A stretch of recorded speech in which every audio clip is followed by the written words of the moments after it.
Bonjour les amis. Alors, cette charmante personne entre son mari et moi est partie et je m'en veux. Je m'en veux parce que je n'ai pas osé être suffisamment précis, suffisamment insistant. Cette photo, un des derniers moments de bonheur qu'elle a eu. Alors Adam m'écrit. C'est avec un grand regret que je t'annonce le décès de ma femme il y a une semaine. Pour information, je vous laisse lire, je vous laisse lire.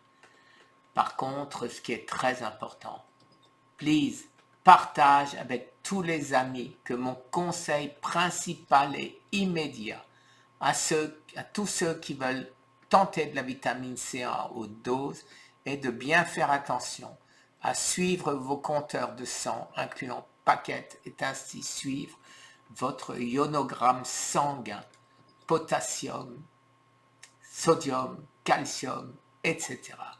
Il y a fort probablement un impact, un lien basé sur le cas clinique de ma femme, mais aussi appuyé par des articles scientifiques que j'ai pu trouver. Alors, je vais vous expliquer ce que j'en pense. Adam m'avait demandé d'aller au restaurant avec lui après la conférence. Hélas, je n'en ai pas eu le temps. Voilà. Alors je lui réponds, bien sûr, horrible nouvelle, tu me permets de mettre en ligne ton message avec la photo que tu as eu la gentillesse de m'envoyer. Et pourquoi? Je le précise plus loin. Ça me bouleverse d'autant plus que je me dis que j'aurais dû insister sur l'importance de la prise de nutriments soir et matin.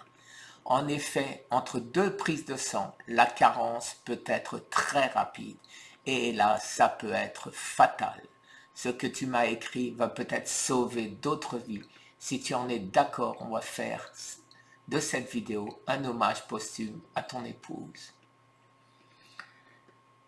Il me répond, oui, tu as mon feu vert, merci à toi pour ton support. Plus tard, je ferai avec toi une vidéo sur toute l'expérience de ma femme et les leçons que j'en ai tirées dans les précautions et l'impact des différents traitements.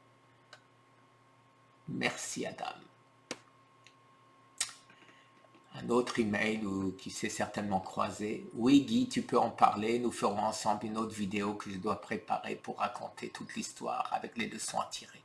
Car j'ai commencé très tôt les compléments avec ma femme, ce qui l'a sauvée du premier cancer d'ovaire. Mais là, je ne suis pas arrivé à la sauver du deuxième avec la vitamine C. On racontera l'histoire. Pour le moment, retiens pour ta vidéo de synthèse que ma femme a été très courageuse à combattre 2 cancers. Un d'ovaire détecté en 2013 avec 2 post-opérations et chimio agressives qui a causé son 2e cancer du sein qui lui a été fatal. Sûrement, j'aurais pu faire mieux pour la sauver du 2e cancer avec la vitamine C, comme je l'ai fait pour le premier, avec les nutriments, si j'avais commencé un peu plus tôt. Mais à quoi sert le regret après sa mort? Qu'elle repose simplement en paix, en douceur.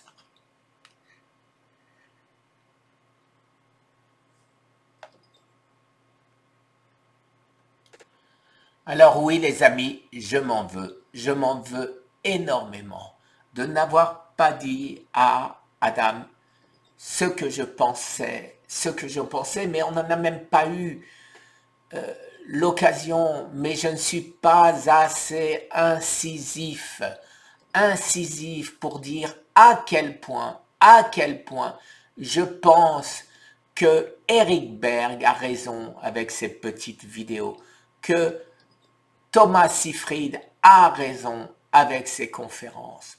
On ne peut pas vivre quand on a le cancer en phase terminale sans supplément les amis. Et pourquoi? Parce que notre corps n'est plus à même de nous les fournir en quantité suffisante, et que les prises de sang, c'est une fois tous les mois, et qu'entre 2 prises de sang, il suffit de quelques jours de carence pour ne plus être là pour en parler.